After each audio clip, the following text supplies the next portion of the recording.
Alright, welcome back everyone. We're back on Mitsukuni Hani no Zuka. And Rachel has already moved ahead of us to Phoenix Wright this. Sorry. You haven't made any choices, right? Of course not. Okay then. So, in this particular video, we will show what happens when you absolutely Phoenix Wright it to oblivion.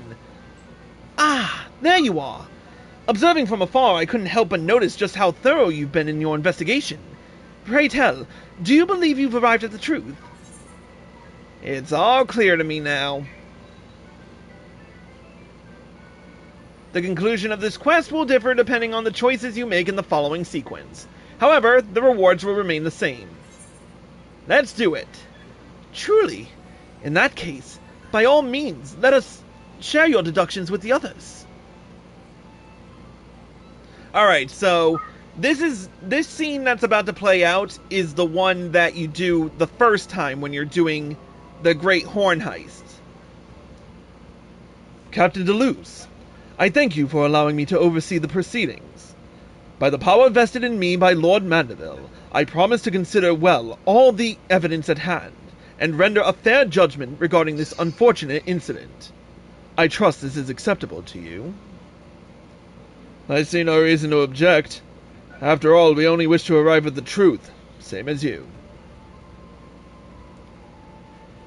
Master Hani no Zuka, I trust that you too have no objections to my participation here.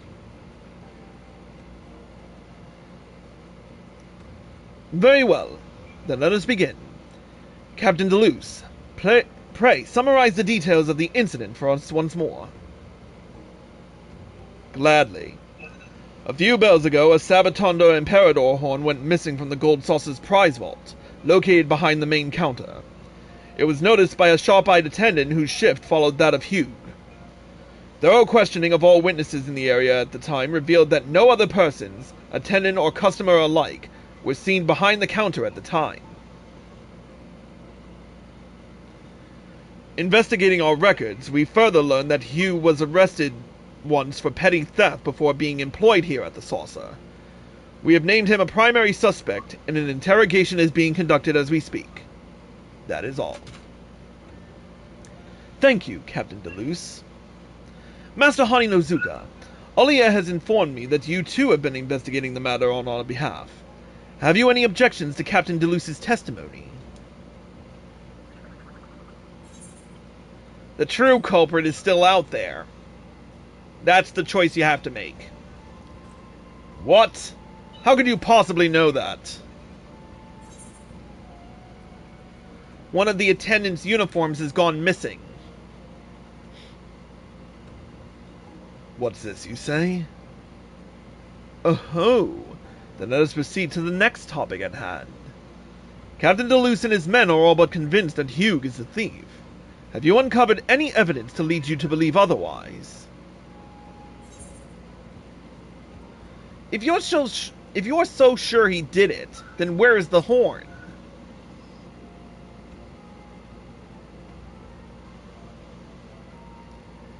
It's true that we haven't recovered it yet, but I assure you it's only a matter of time. That's hardly evidence of the man's innocence. What exactly are you implying? The horn was stolen while Hugh was still on duty. I see. For you to say so with such confidence, I imagine you must have uncovered some convincing evidence indeed. Well now, I do believe we've come to the heart of the matter. Master Hani no Zuka, if you would, just who do you believe is truly responsible for the crime? It's you, Pipi Maya!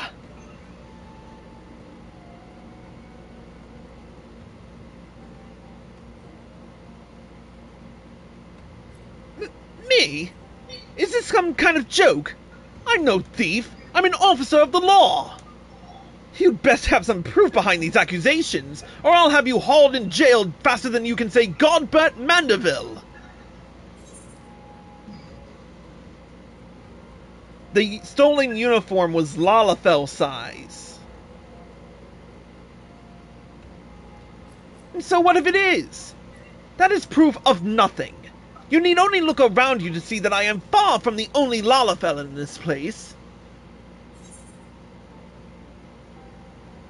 But not all have a brother with eyes only for MGP. Wait, how do you know that? I mean, nonsense!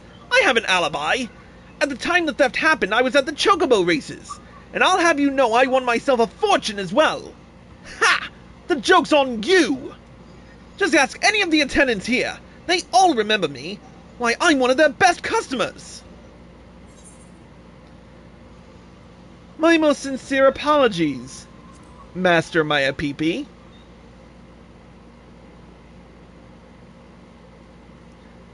Master Maya Peepee? Is this your idea of a joke? The least you could do is have the dignity to call a man by his proper name.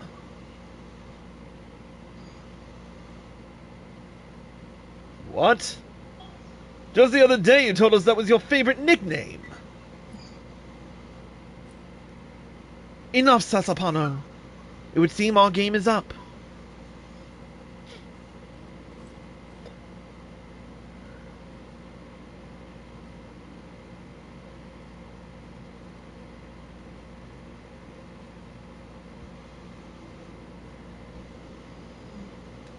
Remarkable sleuthing, if I do say so myself. Of course, you are correct. Hugh is not the culprit. I am. Or should I say, we are.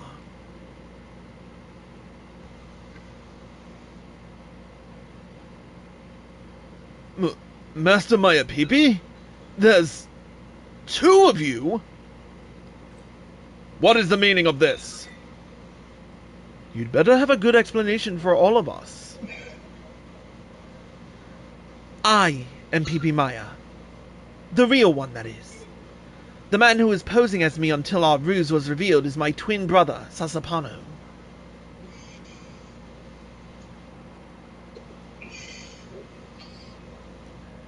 We also have another brother, some years younger than the 2 of us. He's our pride and joy, sharp of mind and fleet of foot. Sadly, one day our dear brother was stricken with a rare, nigh untreatable malady. He was told he had but moons to live, if that. Needless to say, Sasapano and I were devastated. When the initial shock had passed, we were left with one thought. If we could not save the boy's life, at the very least we could make his biggest dream come true in the precious days he remained with us. Specifically, his dream to one day sail across the heavens on his very own Sabotonda Emperador. I knew of his wish quite well, having often observed him eyeing its glorious succulent form longingly from my post on security duty. And so, in the hopes of granting our dear sibling's dying wish, Sasapano and I embarked on a single-minded quest to accumulate as much MGP as we could muster.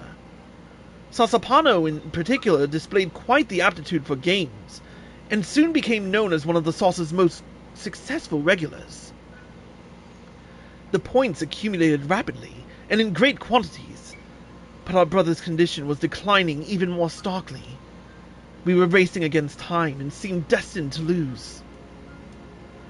So it was that the idea came to us out of sheer desperation. We would use the hustle and bustle of the festival as a cover, sneak behind the counter, and pilfer that which would make one ill-fated man's wildest dreams come true. The rest played out exactly as this insightful adventurer deduced. Little did I expect that I'd be found out before I could even sneak the horn past the guards. Indeed. It all makes sense now. My sincerest apologies, good sir.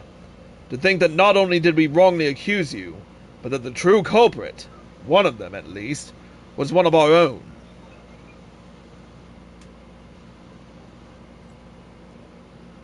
Using your position and knowledge as a security officer to mastermind such a heinous act. Can you two even begin to comprehend the gravity of your crimes? I'll see you rot in the darkest jail!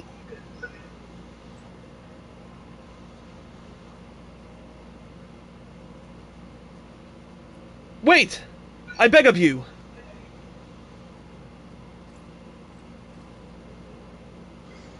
Might I be allowed to speak for a moment?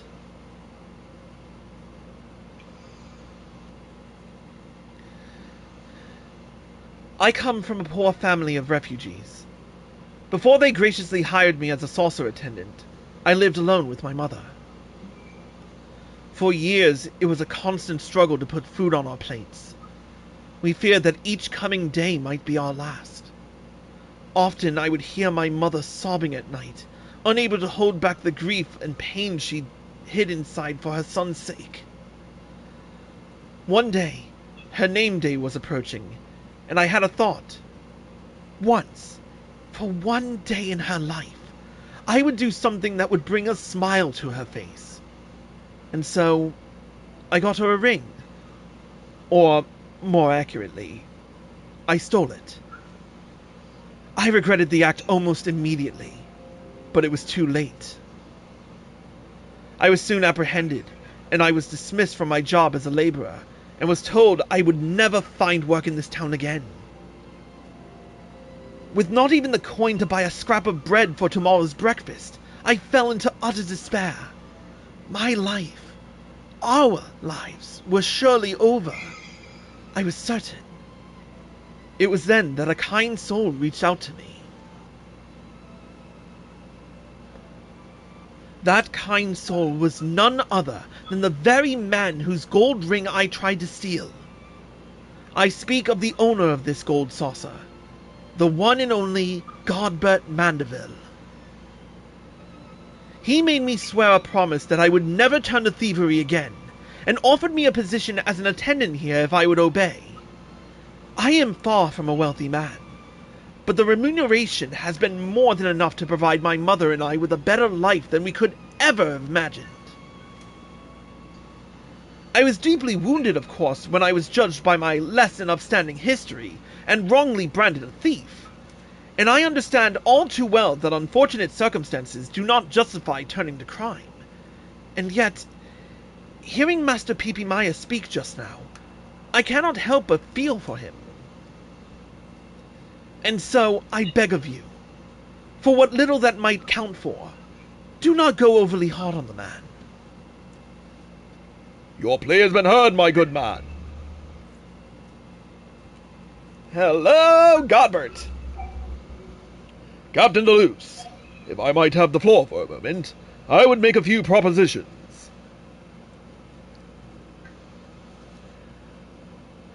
Proposition number 1. In my capacity as owner of the Mandeville Gold Saucer, I hereby gift to Pipi Maya and Sasapano's dear brother 1 Sabotanda Emperador on the house. The horn was a gift, meaning that no theft has taken place today. Thusly, there is no crime for which you need answer to the authorities. Can I have one too? Needless to say, there is one with your name in it as well. Needless to say, there is one with your name on it as well, my friend. Simply partake in our games and start saving those points, and it'll be yours before you know it. As for you, Pipi Maya and Sasapano, as I said, you need not answer to the authorities for what you did today. You will, however, answer to me. The words of Hugh here speak to me. In that light, I would make my second proposition. To answer for your actions, and repay me for my gift, I propose that you serve a period of community service, to be performed under my direct oversight.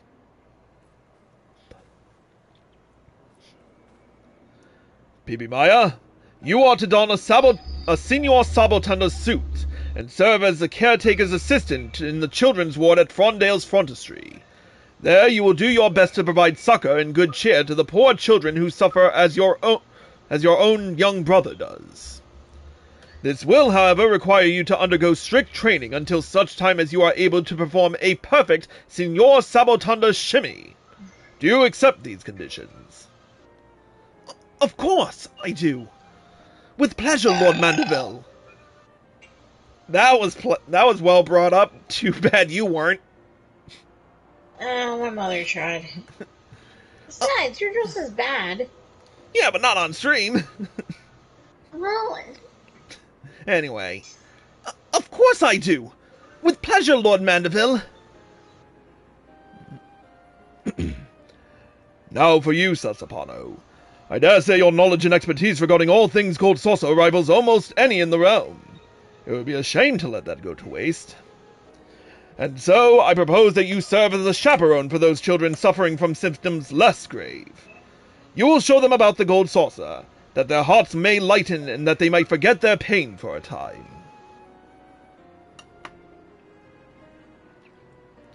I trust you have no objections, Captain Deleuze. I am but a humble sellsword in the Syndicate's employ, Lord Mandeville. Any judgment you render, it is my honor and duty to see carried out. Oh, very well then. I do believe we can now consider this matter closed.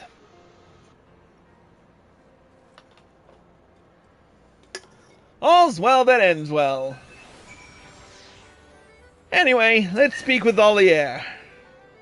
Simply incredible!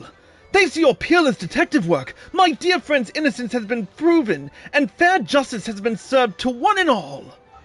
Lord Mandeville granted Pipi Maya and Sasapano a brief reprieve before beginning their sentence, that they might deliver the Sabotando Emperador to their brother in person. I can only imagine how his eyes will alight at the sight. Truly, you have saved the day in more ways than one, and all of us here at the Gold Saucer are in your debt. As a token of our most sincere gratitude, I have prepared a special gift for you. Pray, claim it from my stern-faced colleague over there. Well, all's well that ends well. If you're watching on YouTube and want to watch the other endings, click here or here to watch them, and click here for the ending.